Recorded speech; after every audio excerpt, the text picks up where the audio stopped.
اب یہ آیت نمبر 8 میں خدا فرما رہا ہے کہ پہلے ان کا ذکر کرتا ہے کافروں کا کہ جن سے اللہ نے تمہیں منع نہیں کیا ان سے اچھا سلوک کرو، اور اس سے اگلی آیت میں کن سے منع کرتا ہے کہ ان کے ساتھ اچھے تعلق نہیں رکھنے، ان کے ساتھ دشمنی رکھنی ہے۔ توجہ فرمائیے،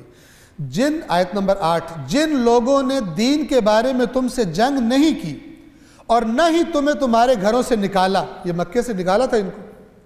لیکن مکے میں ایسے لوگ بھی تھے کہ جو تھے کافر لیکن رسول اللہ سے کوئی دشمنی نہیں کی، مسلمانوں کے ساتھ دشمنی میں کوئی حصہ نہیں لیا، گھروں میں سے نکالا نہیں، جو نکال رہے تھے ان کی پشت پناہی نہیں کی، اپنے کام سے کام۔ تو یہ کیا فرمایا جا رہا ہے؟ ان سے اللہ تمہیں، جن لوگوں نے دین کے بارے میں تم سے جنگ نہیں کی اور نہ ہی تمہیں تمہارے گھروں سے نکالا ہے، اللہ تمہیں ان کے ساتھ احسان کرنے اور انصاف کرنے سے نہیں روکتا۔ اللہ یقیناً انصاف کرنے والوں کو پسند کرتا ہے۔ اس کا مطلب یہ نہیں ہے کہ جو دوسرے ان سے بے انصافی کرنی ہے، وہ بھی قرآن نے سورہ مائدہ کے شروع میں بتا دیا،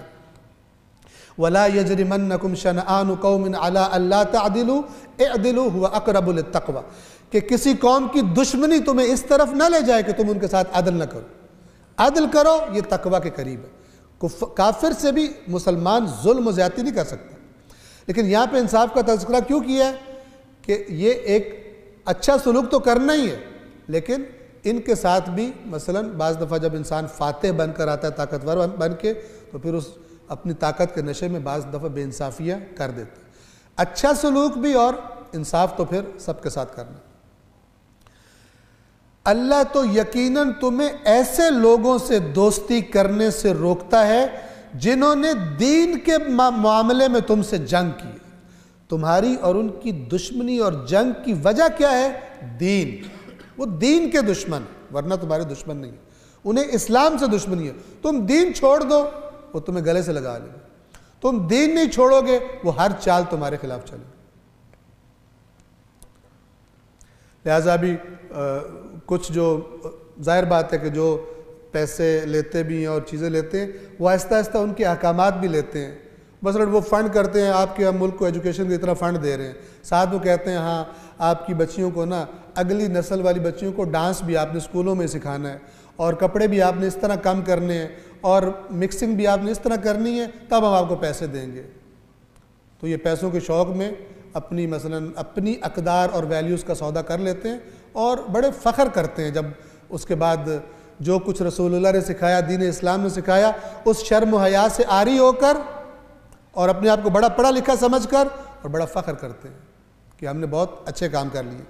تو یہ خدا یہ چاہتا ہے کہ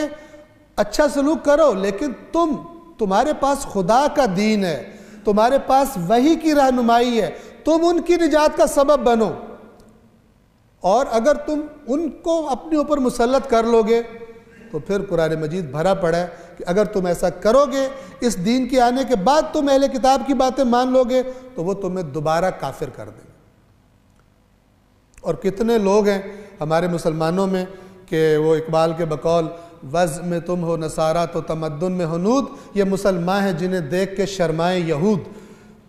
وضع میں تم ہو نصارہ یعنی ڈریسنگ کرتے ہو، چال ڈال، رہنے کا انداز عیسائیوں کی طرح، تمہارا ویسٹ کو فالو کرتے ہو۔ تمدن میں ہنود، کبھی کالی بلی گزر گئی، تمہارا پتہ نہیں کیا نوست آ گئی، کبھی تمہارے ہاتھ میں کھجلی ہو رہی ہے، کبھی یہ وہ، ادھر سے تم نے تمدن لے لیا، توہم پرستی، خرافات پرستی، یہ ہو گیا، یہ ہو گیا، ستارہ یوں گردش میں آ گیا، میں تباہ ہو گیا، اس پہ لگے ہوئے تم۔ ادھر ہندو بن گئے، رہن سہن میں تم عیسائی بن گئے۔ یہ مسلمان ہیں جنہیں دیکھ کے شرمائیں یہود، اور یہود کہے گے یا اللہ تو نے ہماری اتنی مذمت کی ہے، ان مسلمانوں کو دیکھ جنہیں تو نے قرآن دیا تھا، انہوں نے کیا عمل کیا قرآن پر، انہوں نے تیرے دین کے ساتھ کیا سلوک کیا ہے، انہوں نے کیسے اپنے آپ کو ذلیل و رسوا کیا دنیا میں۔ یہ مسلمان ہیں جنہیں دیکھ کے شرمائیں یہود۔ یہ شرمانے کا مطلب یہ ہے، علامہ اقبال کا شعر، اور وہ بالکل انہی قرآن مجید کی آیات سے نکلا ہوا ہے۔ اپنی بھی نجات کا سبب بنو، ڈٹ جاؤ، اور وہ جو ابھی جن کو سمجھ نہیں ہے ان کی بھی نجات کا سبب بن جاؤ گے۔ لیکن اگر ان کو مسلط کر لیا تو پھر آہستہ آہستہ انہی کے دین کو تم قبول کر لو گے۔ اللہ تو یقیناً تمہیں ایسے لوگوں سے دوستی کرنے سے روکتا ہے جنہوں نے دین کے معاملے میں تم سے جنگ کی اور تمہیں تمہارے گھروں سے نکالا اور تمہاری جلا وطنی پر ایک دوسرے کی مدد کی ہے۔ جو ان لوگوں سے دوستی کرے گا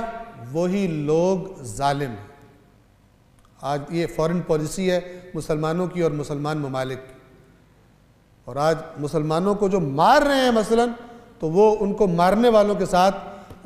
ہاتھ ملا کے بیٹھے ہوئے ہیں اور سمجھ رہے ہیں کہ ہم بڑے زبردست طریقے سے فارن پالیسی اپنی فالو کر رہے ہیں۔ صلوات پڑھیے محمد و آل محمد۔ سب اقتدار چلے جائیں گے، جو پہلے بیٹھے ہوئے تھے ان مسجدوں پر وہ بھی مر گئے کچھ دور حکومت کر کے، فرعون مر گئے، نمرود مر گئے، تو یہ بھی مرنا ہے، صرف دنیا کی چند روزہ چمک دمک ہے۔ جس قانون پہ خدا نے پکڑنا ہے لوگوں کو یا چھوڑنا ہے وہ یہ قانون ہے کہ تمہیں اگر اقتدار ملا تھا تو اگر میں تمہاری نظروں میں بڑا ہوتا تو پھر تمہارے تعلقات دوسروں کے ساتھ اس بنیاد پہ ہوتے۔ تمہاری نظروں میں میں بڑا نہیں تھا، لہذا تم ان چیزوں کو صرف ثواب لیتے رہتے تھے، چلو جی ماہ رمضان میں ختم کرو قرآن، اور عملاً اس کی آیات کو تم پامال کرتے تھے، اس کی پالیسی کو تم پامال کرتے تھے۔ یہ کتاب تھی، یہ پالیسی تھی جس نے اس قوم کو رسول اللہ کی رہنمائی میں چند سالوں میں دنیا لرز گئی تھی ان سے، ان کو فالو کرتے تھے، غلطیاں بھی کرتے تھے اور غلطیوں پہ خدا نے مذمت بھی کی ہے، لیکن سر بھی کٹا دیتے تھے، اپنا سب کچھ لا کے رسول اللہ کے سپرد بھی کر دیتے تھے، اپنی جانوں اور مال ہر ایک سے خدا کے راستے میں انہوں نے جہاد کیا۔ اللہ نے فتح مکہ بھی دے دی، وہ یہودیوں کی خیانتوں کے نتیجے میں ان کو بھی شکست ہو گئی، اور دنیا کی بڑی بڑی طاقتیں اسلام کے سامنے کیا ہو گئی، اور آج دیکھیں چکی پھر دوبارہ سے الٹی چل گئی، بھکاری بن گئے مسلمان اور ان کو فالو کرنے پر مجبور ہو گئے۔